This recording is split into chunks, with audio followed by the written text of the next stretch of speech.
Bulls Nation, welcome to another episode of Chicago Bulls Weekly. And although this week for the Chicago Bulls has not been at its very best, in fact it's been one of the worst, we end the week very optimistic and very positive towards the team. And there's a lot of positives and there's a lot of negatives to discuss all the way around for the Chicago Bulls this week. So without further ado, let's talk about the Chicago Bulls in this video. Let's do it.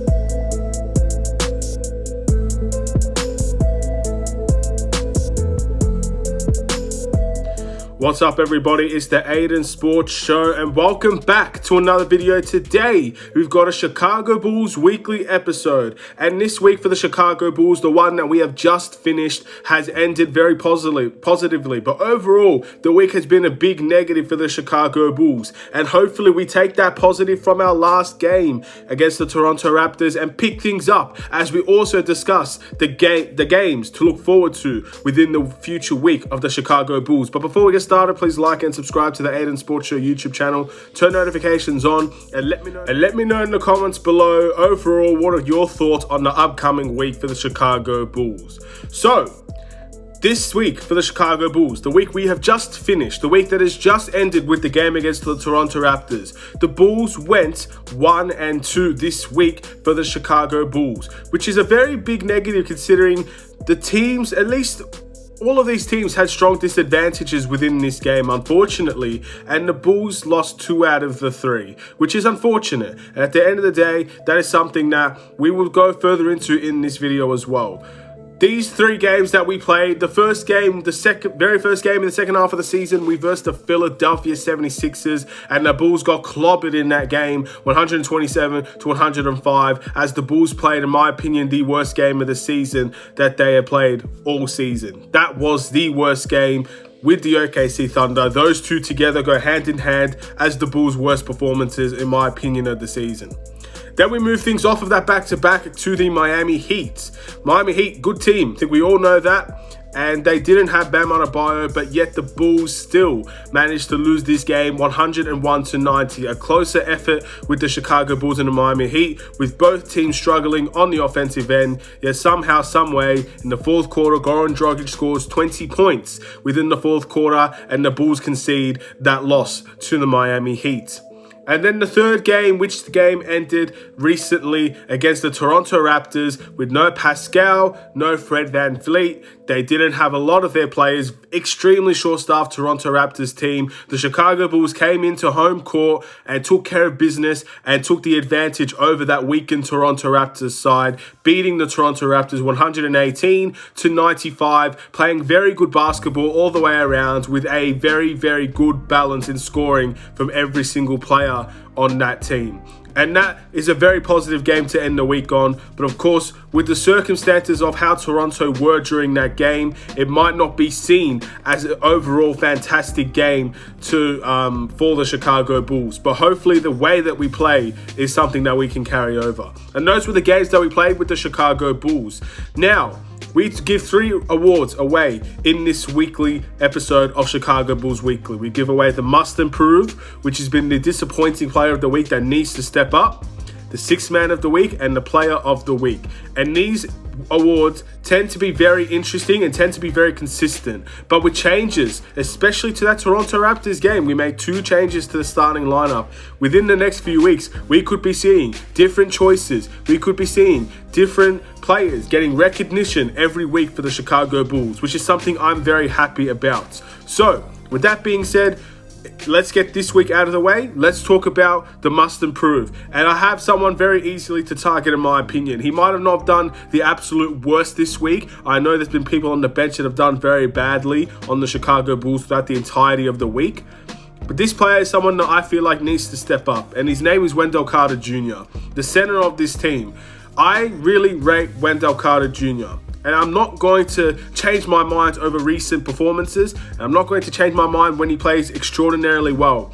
I have faith that this player can be something good for the Chicago Bulls. And that will take very, very, very, very damaging performance for me to change my mind on that. I do think he has a lot of potential. But at this point in time, there has to be no bias in what I say. Just because I like a player doesn't mean that he deserves special treatment from me. I believe Wendell Carter has been poor this week for the Chicago Bulls. I think the game against Philadelphia was one of the worst games I've seen from him all season. At the end of the day, a third-string center really took Wendell Carter to the ropes. And to be honest, that Miami Heat game is just as bad, if not worse, for Wendell Carter Jr. as well. Rebounding wasn't bad for either of these games, but those two games against the Heat and the 76ers, Wendell Carter was really, really bad against second-rate centers. So at the end of the day, this is something that Wendell Carter needs to have pride. He needs to, and I think the Raptors game, he definitely showed his pride. He got his spot dropped to Thaddeus Young, and he retaliated. And that's what I like to see. So that Raptors game, I really want to see consistency like that from Wendell Carter. I want to see double-double performances from Wendell Carter. I want to see him be aggressive. I want to see him take his opponent on, bigger or smaller. I want to see that part of Wendell Carter come out, and come out consistently.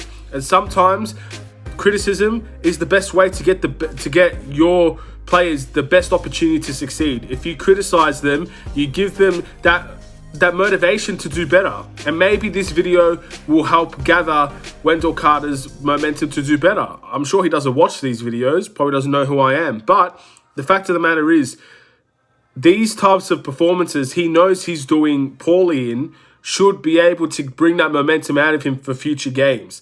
And it's all about gathering that consistency, finding that energy every game to perform well. And young players struggle with that, but Wendell Carter, this is his third season, coming to his fourth season now. We can't afford for Wendell Carter to take too much longer to find his consistency on this team.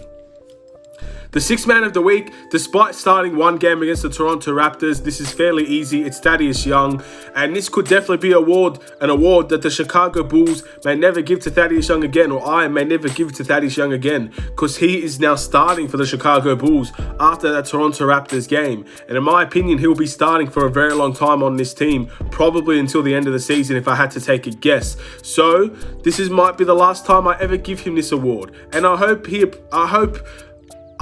does more. I hope he finds those player of the weeks. I hope he has another gear level to go up to, because he's been so consistently good for this team.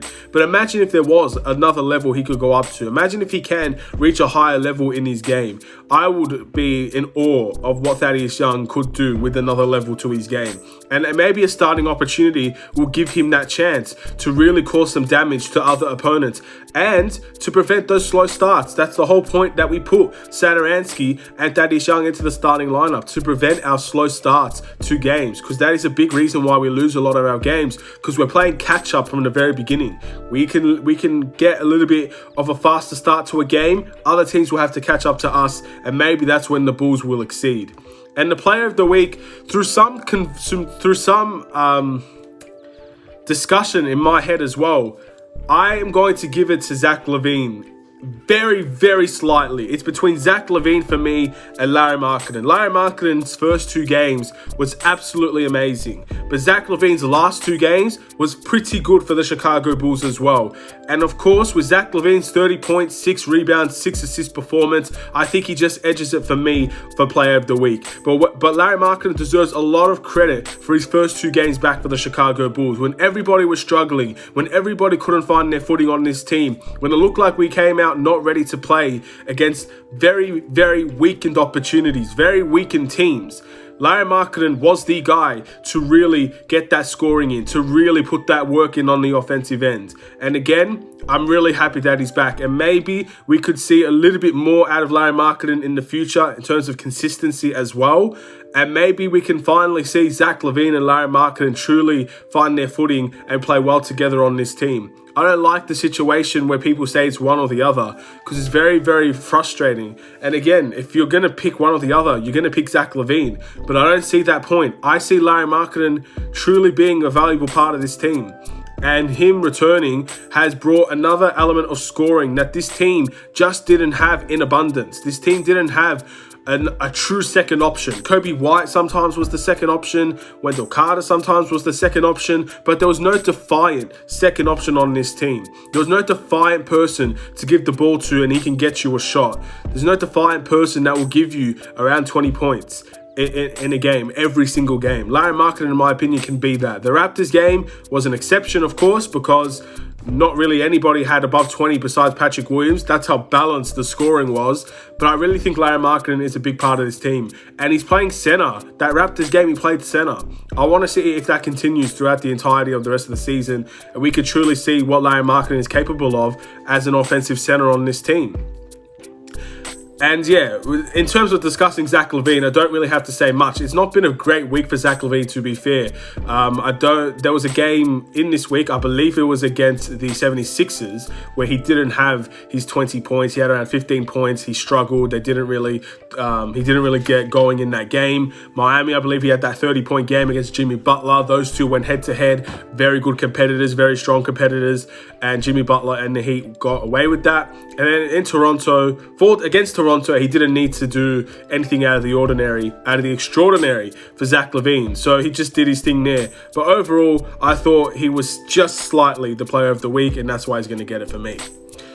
The future games for the Chicago Bulls, what exactly do we have in store for this week, this upcoming week for the Chicago Bulls? Well, we have a game against the OKC Thunder. A game that I believe the Bulls should be going all out trying to win after one of their worst performances came to the OKC Thunder in an embarrassing fashion, blowing a 25-point lead. I feel like the Bulls need to win this game to get an element of revenge over a team that shouldn't have got that win against us but did. But OKC have done a lot better than what people expected them to be. So this is not a game that we can take lightly. And if we take this game lightly, they will do the exact same thing they did to us at their home. So it's time for the Bulls to get a grip, and it's time for them, if they get the lead, do not let it go. Do not slow down, do not give up, and do not think it's over by halftime, because they will come and get you, and we've already seen it happen this season. Then we got the Spurs. Spurs, I don't believe, will be playing LaMarcus Aldridge. I think they've decided to part ways. I'm not sure what's going to happen with that, but that's a weakened Spurs side with one of their better players parting ways with the team. DeMar DeRozan has been insane this year. I'm still stunned that he wasn't even considered as an all-star over Mike Conley. But at the end of the day, this is another team that I expect the Bulls to become really close. And I expect the Bulls are better than the Spurs at this point in time. I truly believe that. But again, it's up to the Bulls to prove that to me. I could say the Bulls are better than half the teams that we're going to be saying here. But if they can't win these games and they can't prove it consistently, then I will be wrong. But I believe we're better than the Spurs, and I believe we're better than the Thunder. The Bulls need to prove that I am right or I am wrong. I respect both of these teams, but I believe the Bulls have the edge.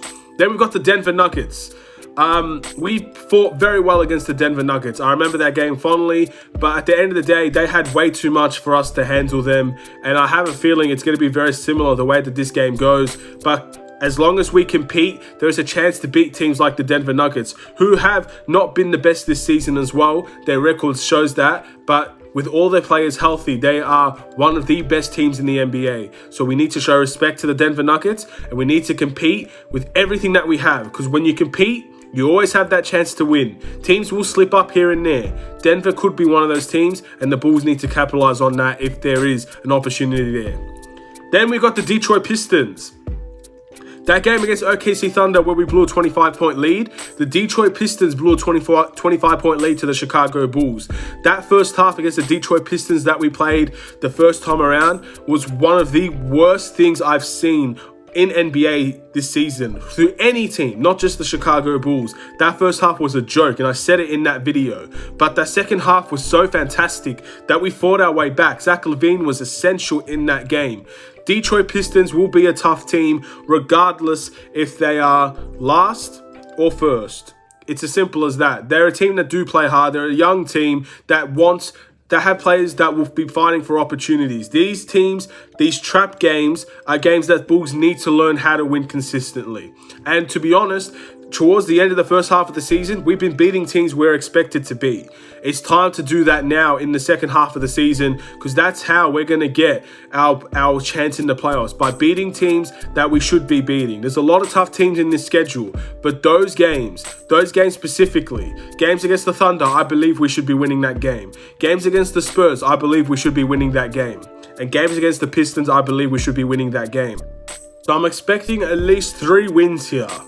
And Maybe I'll be proven wrong on that, but I truly believe if we want to keep that level of standard to try and reach the playoffs, this week specifically, we should be targeting 3 out of those 4 games. And it doesn't matter if we beat Denver or we lose to the Spurs. 3 games, in my opinion, should be the Bulls' target this week, and it's considered a failure, in my opinion, if we don't get 3 wins. This is the standard that we need to put this team on. I understand we're a young, learning team that has good games and bad games, consistency and inconsistency. We are that team. We're a team that is fighting for everything. But to be honest, we need to give this team a very high expectation to reach so they can try their very hardest every single night. So I'm expecting 3 out of these 4 games to be won. And I'll be disappointed if anything but that happens. And again, there's a good chance we could lose 3 of these games as well, because we are that type of team. We simply don't know what Chicago Bulls team will show up on any given night. So let's see how that goes, and let's see how the Chicago Bulls perform this upcoming week. Thank you guys for watching this video. Please like and subscribe if you're new. Hopefully you enjoyed the video. I'll be seeing you for the Chicago Bulls versus OKC Thunder game, and hopefully the Bulls can win that game and show some good positive vibes in the 2-game win streak, and let's see what will happen after that. Take care and peace.